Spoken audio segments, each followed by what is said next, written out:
different factors which focus on the incidence of sepsis. We have the background factors of the organism, so the virulence, infectivity, susceptibility or resistance to antibiotics. Host factors which include innate immunity, how effective it is. So the preterm baby has a thin skin, poor barriers and less immunity. Active and passive immune response, which is again very poor in the preterm babies. General condition of the baby and nutrition. And the environmental factors, the hygiene, mainly the hand washing of the personnel concerned.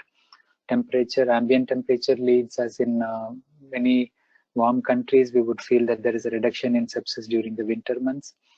Fomites lead to spread of infection similar to hand hygiene and contact with infections. The organism factors, majority of the infections are bacterial. Gram-negative infections are very serious, and the gram-negative bacteria stain pink on the gram stain.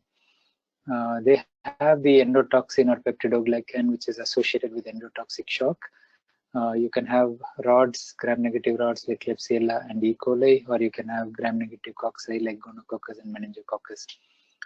Gram-positive infections are also fairly common, especially the group B streptococcus, which is common in the perinatal stages.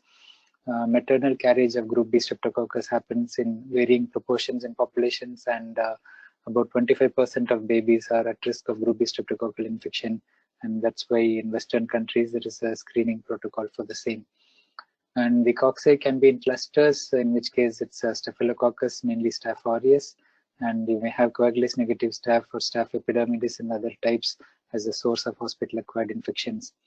We also have gram-positive bacilli rarely, and Clostridium species and Listeria are the common types. Organisms may cause more serious infection if they have mechanisms for antibiotic resistance. So this can happen by selection of mutants and spread of resistance trait by plasmid or bacteriophage.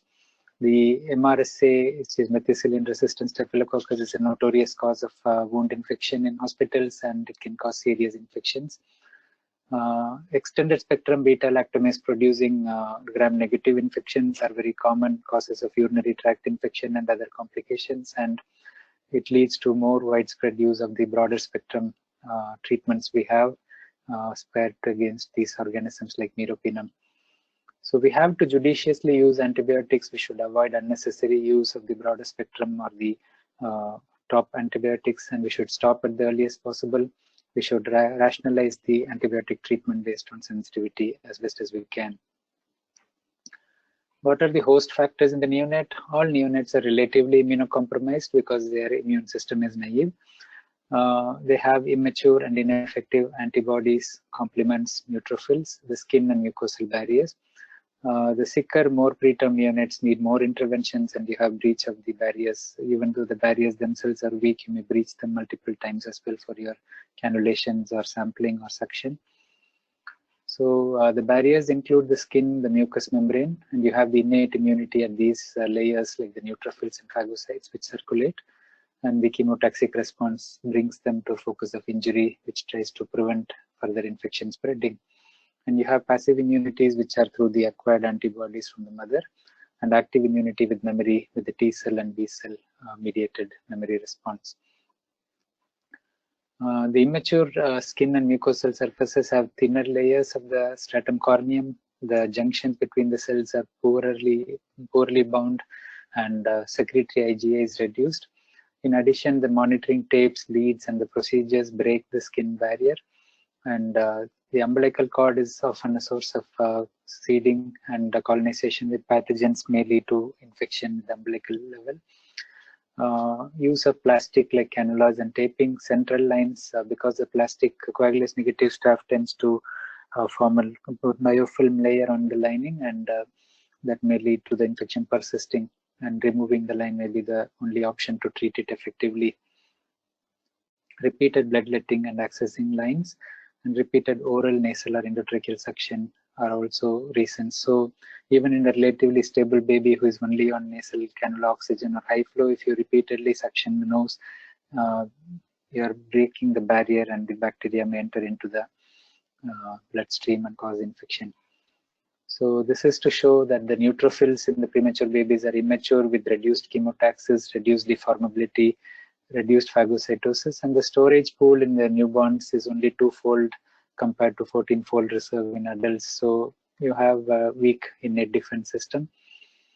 The phagocytes, there is a neutrophil surge. This is a Monroe count, which shows in a normal baby between 6 to 24 hours. There is a surge in the neutrophil count, and then absolute neutrophil count drops.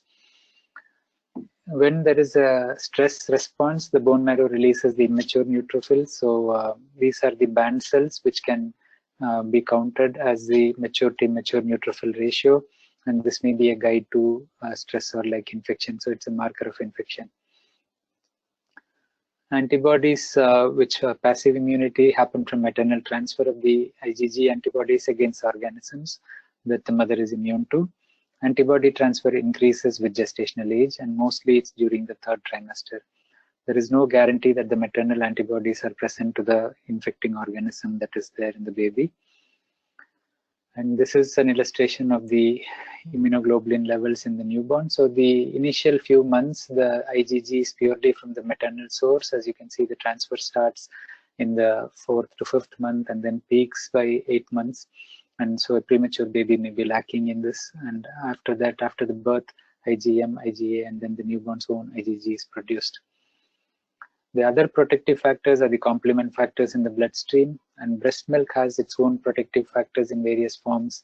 IgA antibodies on the mucosal surface and the gastric acid barrier. So this is important to remember that medications that affect the gastric acid barrier, like the proton pump inhibitors used to treat reflux, may affect your risk of infection. So in a premature baby in the NICU, using proton pump inhibitors or antacids like ranitidine is not a good idea.